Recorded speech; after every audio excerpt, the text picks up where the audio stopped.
So, ayun nga guys, totoo nga yung sabi-sabi, ayan. Gusto kong kumain ng pansit canton na binili ko dito. Kaso may nakuha akong bubog na, ayan, bubog, buti siya guys. Akala ko hindi talaga totoo yun. So, ayan guys, oh. Bubog. Shit. Akala ko pa naman kumain ng pansit canton kaso ang dami niyang bubog guys. Ayan ang mga pino.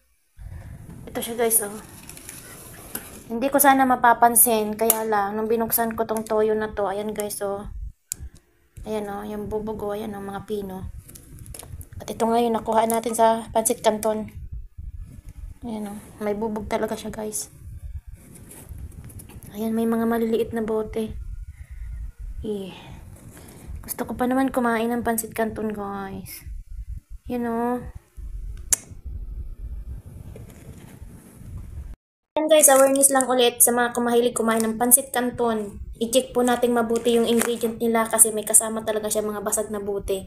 May mga bubog siyang kasama. So akala ko talaga dati napapanood ko lang siya sa mga videos na ina-upload. So ngayon kasi nagutom ako, binili ko to sa Bacala dito sa Saudi. Binili ko siya dito kasi nga sabi ko pag nagugutom ako so may kakainin ako. So nagutom ako ngayon kasi wala akong pagkain. Binuksan ko siya, tapos nagtaka ako pag gunting ko ka dito, pag gupit ko dito may matigas. So sabi ko i-check ko nga kung ano yun kasi baka ang pumasok agad sa isip ko baka may buti nakahalo. So hindi nga ako nagkamali guys. Dito siya nakalagay sa dalawang pansit canton na to. Tatlo yung binili ko, binuksan ko yung dalawa na. Ang flavor nito is yung pansit canton na chili mansi. So ayan, sa mga mahilig kumain ng ganito, check niyo yung mabuti. So ayan, hindi ko na siya makakain kasi naibuhos ko lahat dito yung dalawang sachet.